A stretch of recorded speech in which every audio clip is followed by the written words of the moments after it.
الأنبياء والمرسلين وعلى آله وصحبه ومن تبعهم بإحسان إلى يوم الدين. أما بعد. Alhamdulillah, syukur kehadirat Allah Subhanahu wa taala. Takdir Allah yang sejak azali Allah Taala zahirkan, Allah Taala jadikan kita bersama-sama sambung belajar ataupun ulang kaji ilmu tasawuf khasnya dan ilmu agama yang lain amnya. Seperti biasa, kita mulakan dengan selawat Ibrahimiyah. Kita baca sama-sama.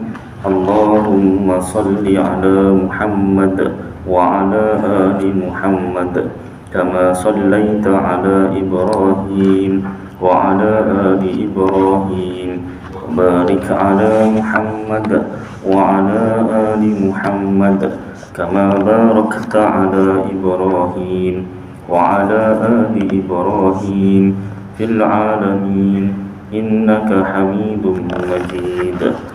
Alhamdulillah ta'ala. Yang berusaha Tuan Pengerusi Masjid Nurul Hidayah Bandar Seri Alam, yang dihormati Tuan Timbalan Pengerusi Masjid Warisan AJK Masjid, yang dikasihi Tuan-Tuan Imam, Tuan-Tuan Bilal, Muslimin Muslimat yang dirahmati Allah Subhanahu wa ta'ala.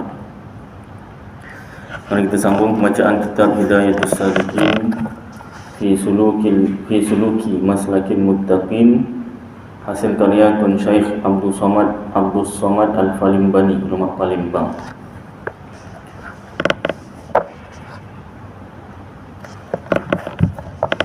Muka surat 76 yang Rumi, yang Jawi 69.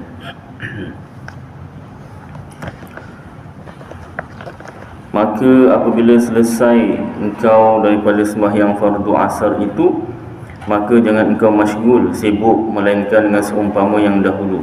Apa dia? Iaitu hendaklah engkau kerjakan kemudian daripada sembahyang asar itu seperti yang engkau kerjakan kemudian daripada zuhur dahulu.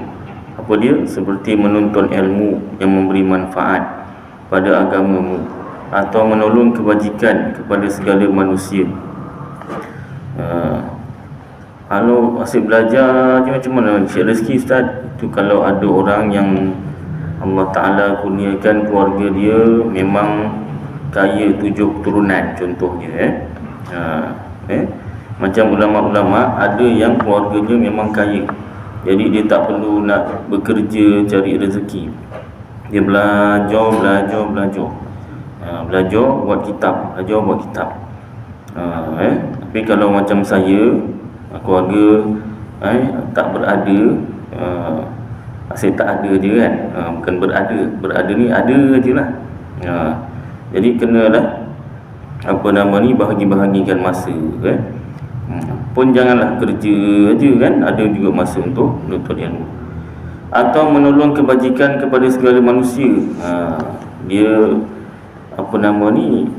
ilmu pula dah banyak, mungkin dia tolong pula orang. Atau berbuat ibadat yang sunat seperti membaca Quran dan segala aurat, iaitu wirid-wirid, atau berusaha kepada sesuatu yang membawa kehidupan di dalam dunia yang menolong kepada akhirat. Buat perkara yang kata kerja dunia tapi menolong kepada akhirat lah. Dan sayugianya jangan engkau sia-siakan segala waktumu itu, dan hendaklah engkau tentukan bagi tiap-tiap waktumu itu akan bahagian daripada auratmu, wiridmu. Macam tadi, bekerja, cari rezeki, cari duit untuk mudah beribadat, untuk mudah menuntut ilmu. Baik, hendaklah engkau tentukan bagi tiap-tiap waktumu itu akan bahagian daripada auratmu, wirid. Tentukan wirid ni nak bila. Jangan tak ada dalam sehari semalam tu, jangan tak ada langsung. Busy Ustaz, busy sangat sampai tak ada waktu untuk wirid.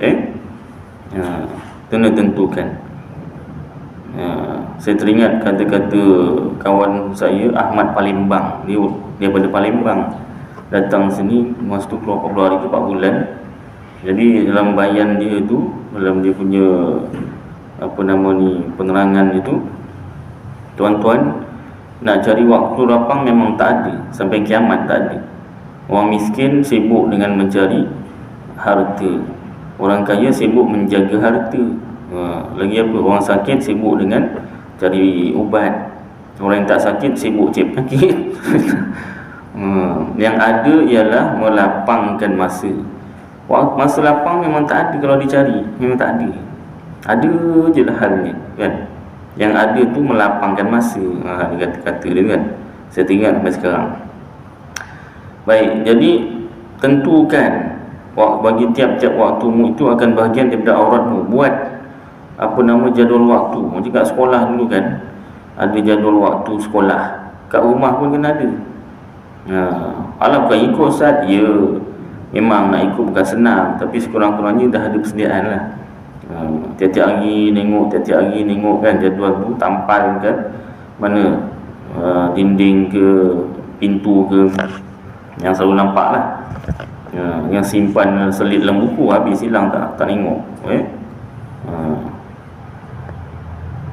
Jadi buat jadual waktu. Kalau tak nak buat pun tentukan bila nak buat. Yang tertentu, sekira-kira tiada lalu tiap-tiap aurat yang tertentu pada satu waktu itu kepada lainnya, supaya nyata bagimu berkat segala waktumu itu. Biar berkat masa kita, berkat.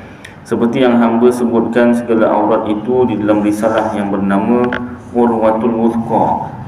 Pengarang kitab ni iaitu Syekh Abdul Samad Al-Falimbani ada karang satu kitab aurat wirid-wirid yang namanya Urwatul Wuthqa fi silsilatil walil atqa Sayyidi Syekh Muhammad Samman.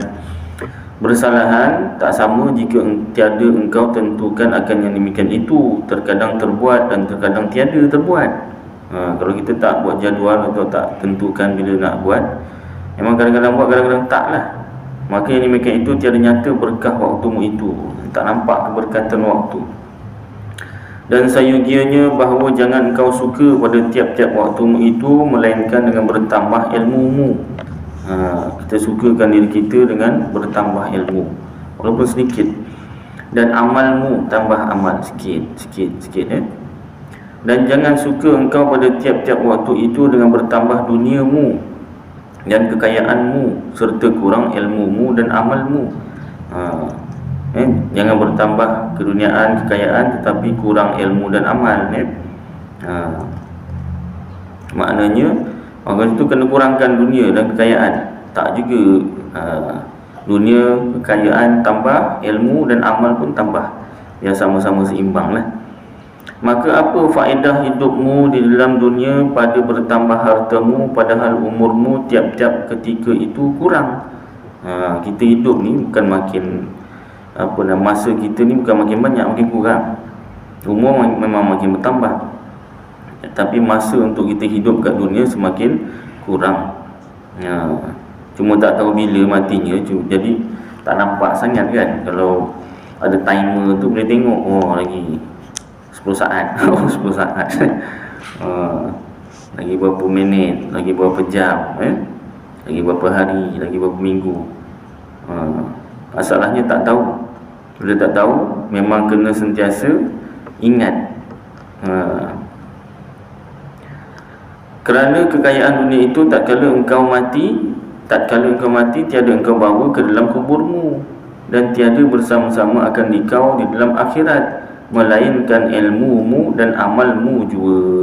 Jadi kalau harta tu disedekahkan, maka yang disedekahkan itulah yang kita bawa.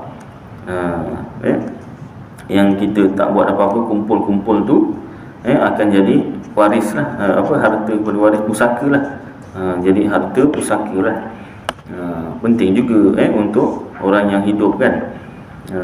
Kalau kita seorang yang bekerja dalam ahli keluarga, kita seorang yang bekerja, isteri tak kerja, penting juga untuk isteri tu meneruskan kehidupan, membesarkan anak. Itu salah satu caranya kita buat hibah. Ustaz promote, Ustaz ejen tak, bukan. Cuma kepentingan tu nampaklah juga kan. Kesusahan isteri yang kehilangan suami dan tak bekerja, tak ada apa-apa harta. Sampai ada ni kisah benar jugalah. Sampai orang kata dikutuk-kutuk lah bekas suaminya tu, sampai ke tahap macam tu. Orang tu tak baik, ya, tapi mula-mula dia baik, tapi dia kerana dah desakan hidup kan, dia dah lama tak kerja, nak kerja balik bukan senang. Bekas suaminya tak tinggalkan harta, tak perlulah banyak, maksudnya macam saya pun tak ada harta sangat, tapi kalau buat hibah tu adalah berapa sekian-sekian kan, untuk orang kata sementara isteri tu nak cari kerja ke, ataupun lagi bagus isteri tak kerja pun ada bekalan ke kan, untuk besarkan anak-anak sampai anak-anak tu boleh kerja.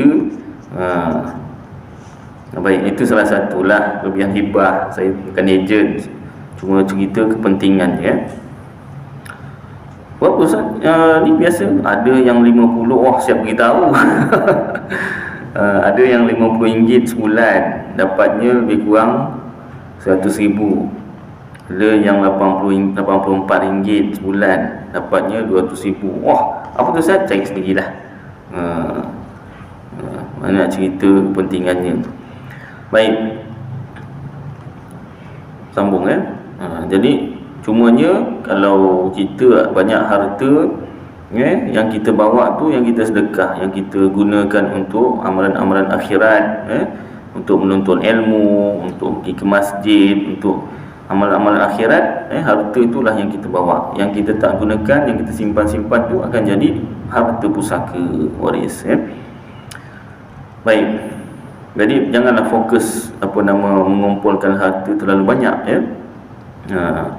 Di samping kumpul, kalau adalah masa tu di samping kumpul, dapat kumpul banyak harta, tapi dalam masa yang sama dapat juga kumpul ilmu dan bukan kumpul ilmu, tambah ilmu dan tambah amal, alhamdulillah, rezeki. Ada orang kerja tak payah banyak tapi hasilnya tapi itu bukan skim cepat kaya. Jangan pula terikut pula. Ni ustaz suruh cari kerja yang masa singkat tapi kaya berganda-ganda. Jangan tertipu dengan skim cepat kaya. Adalah rezeki masing-masing tu kan. Dia mungkin tak tahulah nak cakap macam mana. Kalau contoh mudah, orang kerja kerajaan kan, sampai ke tahap DG 54 ke apa ke, tu kan masanya sama dengan DG 41, tapi gaji kan lebih berganda-ganda, lebih macam tu lah. Jadi itu kalau kerja kerajaan nak ceritanya tu kan. Jadi kalau kita punya masa tu memang setakat tu dapat banyak tu aja, tak apalah. Seimbangkan dengan ilmu dan amal. Baik. Tiada engkau bawa ke dalam kuburmu dan tiada bersama-sama akan engkau di dalam akhirat melainkan ilmumu. Tapi jangan pula ada juga kisah benar, dia menolak terus nak cari harta. Bila isterinya, bang, ni belanja bulan ni tak cukup ni, nak beras dah habis semua, ni dunia semua ni. Kau punya nafkah tak cari. Dikatakan dunia je semua. Memang duit tu keduniaan, tapi kalau kau tak cari dan tak beri kepada isteri dan anak-anak, di akhirat dituntut. Pasal apa? Isteri tu dah tak kerja. Kalau kerja sekalipun memang masih lagi nafkah suami tu kena tanggung isteri, melainkan isteri kata tak apalah bang, saya tolong, kan. Itu rezeki lah kan, dapat isteri suruh rehat kat rumah. Tak apa, abang buat kerja rumah, saya ni, contoh kan. Contohlah Teresa kahwin dengan doktor kan, tak apa, berhenti je kerja, fokus kat rumah. Ada dalam jemaah yang saya ngajar ni, tempat-tempat yang saya ngajar, saya tak sebutlah mana kan. Ada tempat tu memang isteri dia yang kerja. Memang berbelas-belas ribu gaji isteri dia. Suami, isteri dia kata tak apa, saya halalkan. Memang ni tanggungjawab abang, tapi saya halalkan. Saya halalkan saya punya gaji ni kan. Dan saya redha lah, abang tak payah kerja, tak payah jaga anak aja. Memang ada. Mewah jugalah. Cuma yang kontranya pula, luar negara, isteri kerja luar negara. Jadi PJJ jugalah, maksudnya mungkin sebulan sekali berbalik. Itulah kan, ada pro and cons juga lah. Baik, sambung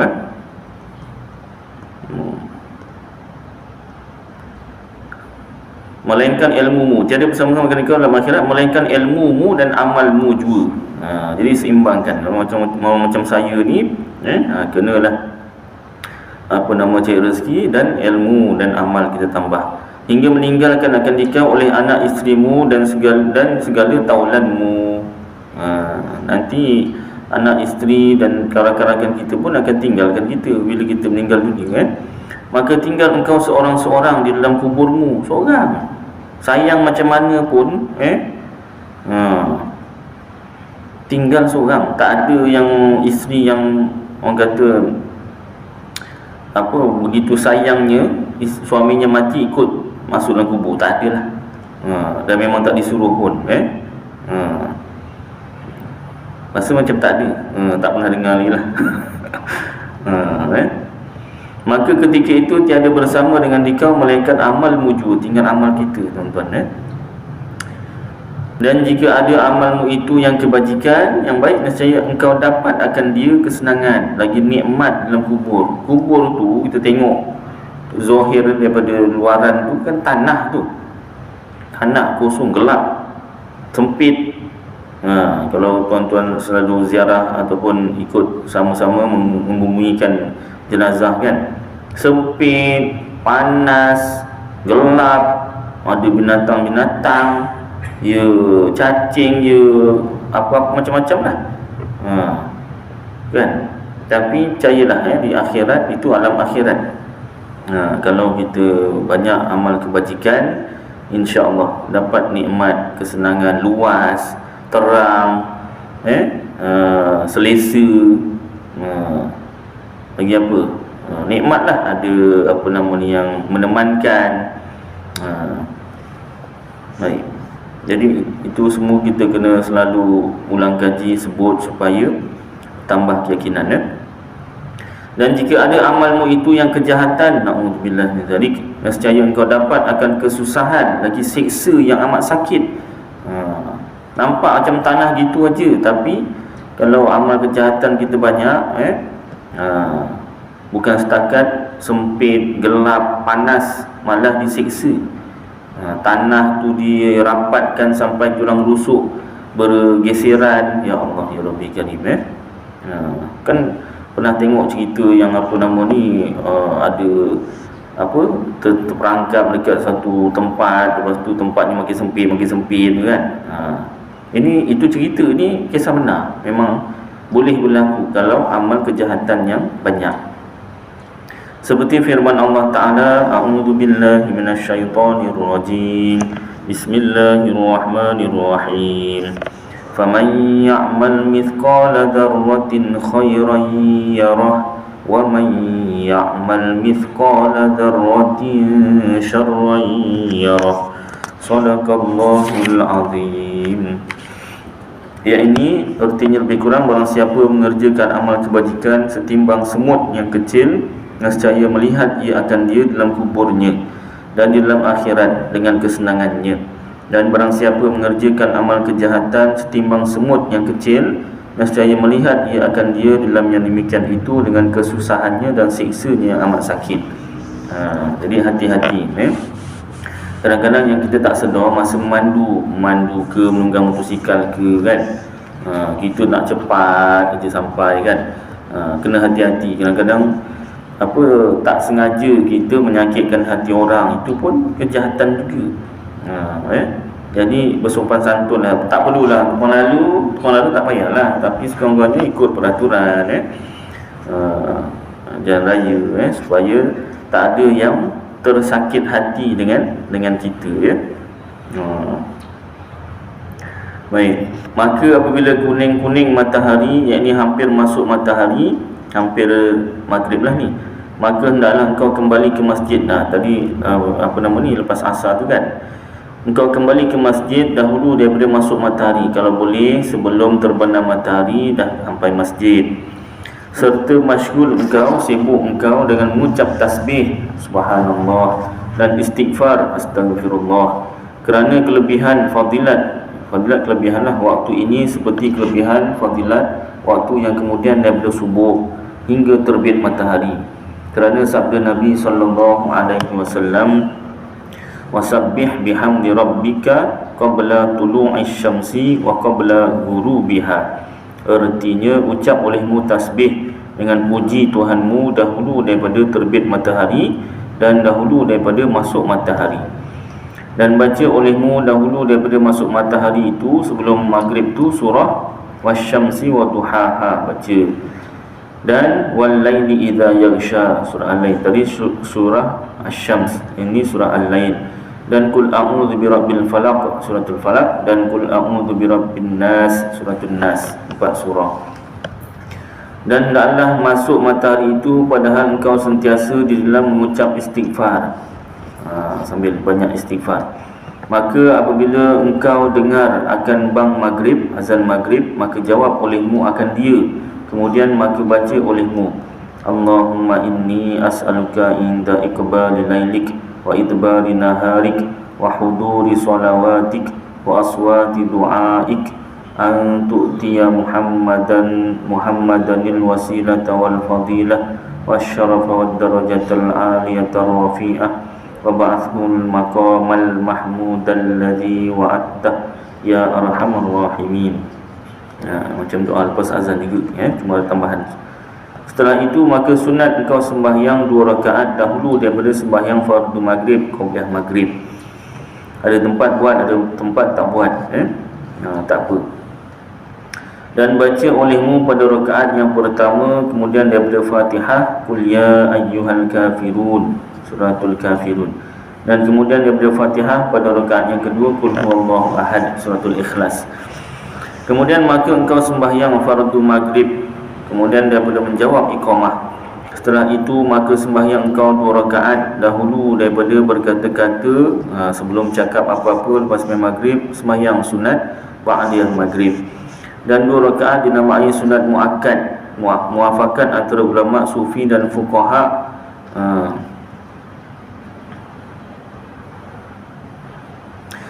Dan kau buat 2 rakaat lah ni. Baca sembahyang ba'diyah maghrib 2 rakaat. Dan kau baca pada rakaat yang pertama kemudian daripada Fatihah qul ya ayyuhal kafirun, dan pada rakaat yang kedua kemudian daripada Fatihah qul huwallahu ahad, suratul ikhlas.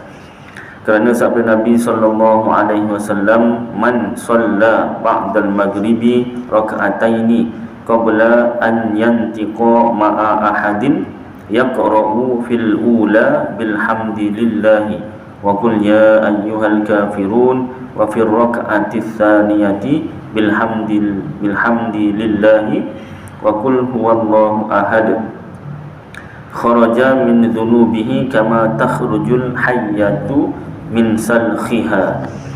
Artinya lebih kurang barang siapa sembahyang 2 rakaat kemudian daripada sembahyang fardu maghrib, ba'diyah maghrib, dahulu daripada bahawa ia bertutur dengan serta seorang sebelum cakap apa-apa, padahal ia membaca di dalam rakaat yang pertama itu dengan alhamdulillah surah Fatihah dan qul ya ayyuhal kafirun, suratul kafirun, dan membaca ia di dalam rakaat yang kedua itu dengan alhamdulillah Fatihah dan qul huwallahu ahad, suratul ikhlas, dan secaya keluar ia daripada segala dosanya itu seperti keluar ular itu daripada kulit kelumurannya, selumur itu. Ular kan ganti kulit kan, tinggal semua kulit dia tu, kulit lama dia, ganti kulit baru semua. Jadi macam itulah kita kalau sembahyang ba'diyah maghrib, baca surah Al-Kafirun rakaat pertama dan selepas Fatihah, dan suratul ikhlas rakaat kedua selepas Fatihah, keluar daripada dosa-dosa kita, yang kecil-kecil, yang besar wajib bertaubatlah. Dan adalah yang meriwayatkan hadis ini Syekh Ahmad Al-Kushashi di dalam kitabnya Bustanul Arifin daripada Ibnu Najjar dan daripada Sayyidina Anas radhiyallahu anhu. Dan kemudian daripada sembahyang 2 rakaat ratib itu maka engkau sembahyang 4 rakaat atau 6 rakaat dan dinamai akan dia sunat awabin. Tambah lagi 4 atau 6 rakaat. Sabda Nabi SAW, man shalla bainal maghribi wal isya'i fa innaha min salatil awwabin.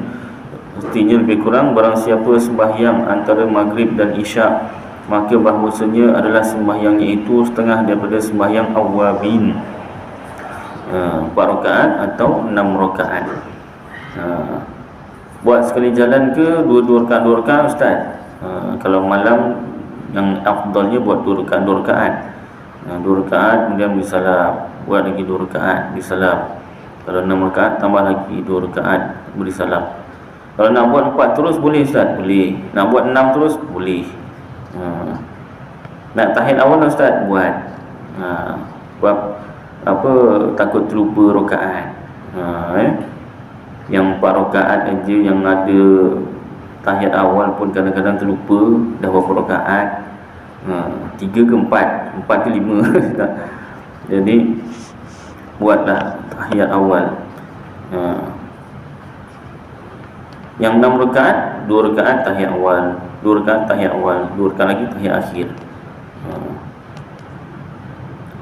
Dan sabda Nabi SAW, man shalla ba'dal maghribi 6 raka'atin qabla an yatakallama ghufira lahu biha dhunubuhu 50 sanatan.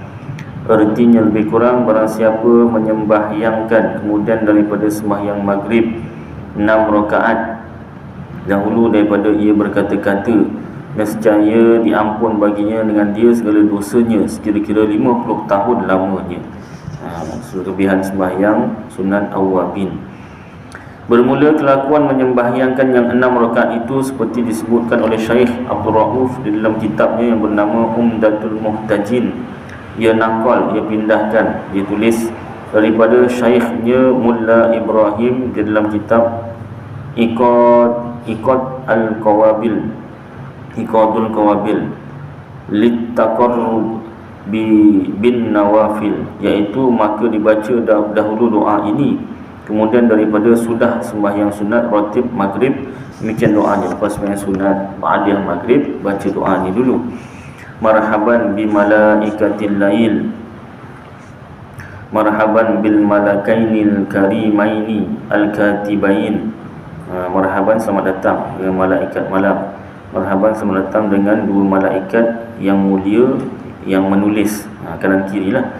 Uktuba fi sahifati, tulislah kamu berdua pada suratan amalku. Anni asyhadu an la ilaha illallah, bahawasanya aku mengaku, bersaksi mengaku bahawasanya tiada Tuhan melainkan Allah. Wa asyhadu anna Muhammadan abduhu wa rasuluh, dan aku mengaku bersaksi bahawasanya Nabi Muhammad itu hambanya dan pesuruhnya. Wa asyhadu annal jannata haqqo, dan aku bersaksi mengaku bahawasanya syurga itu benar. Wan naru haqqo, dan neraka itu benar. Wal haudha haqqo, dan haud telaga Nabi itu benar. Wasyafa'ata haqqo, dan syafaat Nabi-Nabi itu benar. Wassirata haqqo, dan titian sirat itu benar. Wal mizana haqqo, dan timbangan amal itu benar. Wa asyhadu anna as-sa'ata haqqo, dan aku bersaksi, aku mengaku bahwasanya hari kiamat itu benar. Atiyatul la raiba fiha, tak ingat makna dia. Wa anna Allaha yab'atsu man fil qubur, dan bahawasanya Allah Ta'ala membangkitkan siapa-siapa yang di dalam kubur. Allahumma inni awdi'uka hadhihi syahadata liyaumi hajati ilaiha. Ya Allah, ya Tuhanku, sesungguhnya aku awdi'uka, berdoa kepada engkau, hadhihi syahadah, ini pengakuan, liyaumi hajati, di hari hajatku, ilaiha, ke atasnya. Allahumma hafaz biha wizri waghfir biha zambi. Ya Allah, ya Tuhanku, peliharalah dengannya wizri, tak ingat apa makna dia. Waghfir, dan ampunkan biha dengannya zambi, akan dosa-dosaku. Wasakil biha mizani, dan beratkanlah dengannya akan timbanganku. Wa aujib biha amani, dan jawablah, terimalah biha dengannya amani, amanahku. Wa tajawaz anni ya arhamar rahimin. Wahai yang maha pemurah, daripada yang maha pemurah, daripada yang pemurah. Wa tajawaz, lupa mana ni. Baik, itu baca selepas sembahyang ba'diyah maghrib, sebelum sembahyang sunat awabin. Setelah itu maka sembahyang engkau 2 rakaat dengan niat hifzul iman serta awabin, dengan niat pelihara iman dan awabin. Demikian takbirnya atau niatnya. Usalli raka'ataini salata hifzil imani ma'al awabin sunnatan lillahi ta'ala, Allahu akbar. Artinya, saja aku sembahyang sunat 2 rakaat kerana memeliharakan iman serta sembahyang awabin kerana Allah Ta'ala, Allahu akbar. Dan kau baca tiap rakaat kemudian daripada Fatihah Qul huwallahu ahad 6 kali, dan Qul a'udzu birabbil falaq sekali, dan Qul a'udzu birabbin nas sekali. Kemudian daripada salam maka baca, lepas beri salam maka baca olehmu, maknanya buat 2 rakaat dululah. Baca Allahumma saddidni bil iman wahfazhu alayya fi hayati wa inda wafati wa ba'da mamati. Ya Allah, saddid, yang lupa lah, dengan iman. Wahfazhu, dan peliharalahnya iman itu, alayya, ke atasku, fi hayati, semasa hidupku, wa inda, dan ketika wafati, aku nak meninggal dunia, wa ba'da mamati, dan selepas aku mati. Setelah itu maka engkau sembahyang pula 2 rakaat dengan niat awabin juga. Lepas tu sembahyang sunat awabin sahaja. Hanyalah demikian takbirnya, niatnya lah. Usalli raka'ataini salatal awabin sunnatan lillahi ta'ala, Allahu akbar. Sahaja aku sengaja, sahaja tu maknanya sengaja. Sahaja tu sengaja, memang sengaja, bukan dipaksa. Sengaja aku sembahyang sunat awabin 2 rakaat kerana Allah Ta'ala. Ini 2 rakaat yang kedua. Dan baca olehmu pada tiap-tiap rakaat itu kemudian dari Fatihah barang yang engkau kehendak. Bacalah surah apa-apa. Ina atana boleh start? Boleh. Setelah itu maka sembahyang engkau pula 2 rakaat dengan niat sembahyang awabin serta istikharah. Yang ketiga pula awabin serta istikharah. Demikian takbirnya ataupun niatnya. Usalli raka'ataini sunnatal awwabin ma'al istikharati lillahi ta'ala, Allahu akbar. Sahaja atau sengaja aku sembahyang 2 rakaat sunat awwabin serta istikharah kerana Allah Ta'ala, Allahu akbar. Saya dah kahwin Ustaz, sembahyang istikharah. Alah, awak ni asal sembahyang istikharah aja pasal kahwin. Bukan istikharah tu hanya untuk pilih calon isteri, tidak. Calon isterinya ramai sangat, jadi sembahyang istikharah itu ya juga. Ini bukan dah kahwin tak boleh sembahyang istikharah, ni kerana lain lah. Isteri kedua pula beranilah, isterinya tak ada masjid. Jadi siapa selalu sebut nama ni, apa bang? Asyik baik saya tak sebut nama. Dan baca olehmu pada rakaat yang pertama kemudian daripada Fatihah Qul ya ayyuhal kafirun, suratul kafirun. Dan pada rakaat yang kedua kemudian daripada Fatihah Qul ya ayyuhal kafirun. Sama. Qul ya ayyuhal kafirun juga rakaat pertama dan rakaat kedua. Baik, saya tengok sini salah cetak ke memang betul. Pada awabin yang ketiga.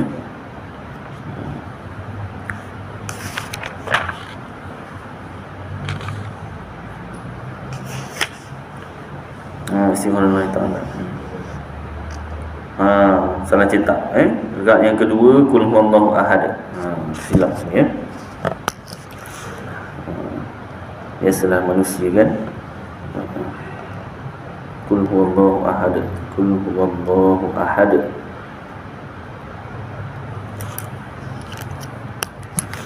Baik. Atau engkau baca pada rakaat yang pertama kemudian dari Fatihah. Kalau boleh baca, kalau hafal bolehlah baca a'udzubillahi minasyaitonirrajim, bismillahirrahmanirrahim, وربك يخلق ما يشاء ويختار ما كان لهم الخيرة سبحان الله وتعالى عما يشركون وربك يعلم ما تكن صدورهم وما يعلنون وهو الله لا إله إلا هو له الحمد في الأولى والآخرة وله الحكم وإليه ترجعون وله الحكم وإليه ترجعون. Saya tak tuliskan pula surah apa nanti boleh tanya imam apa tadi, Imam Maghrib tadi yang hafaz Quran kan, surah apa ayat berapa. Dan kau baca pada rakaat yang kedua kemudian daripada Fatihah, a'udzubillahi minasyaitonirrajim, bismillahirrahmanirrahim. وما كان لمؤمن ولا مؤمنة إذا قضى الله ورسوله أمرا أن يكون لهم الخيرة من أمرهم ومن يعص الله ورسوله فقد ضل ضلالا مبينا وإذ تقول للذي أنعم الله عليه وأنعمت عليه أمسك عليك زوجك واتق الله وتخفي في نفسك ما الله واتق الله وتخفي في نفسك ما الله مبديه وتخشى الناس والله أحق أن تخشاه فلما قضى زيد منها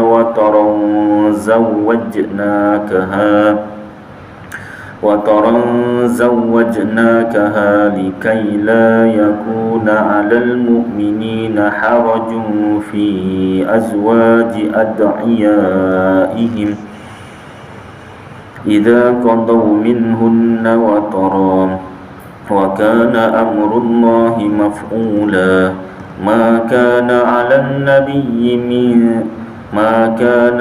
النبي من حرج فيما فرض الله له سنة الله في الذين خلوا من قبل وكان أمر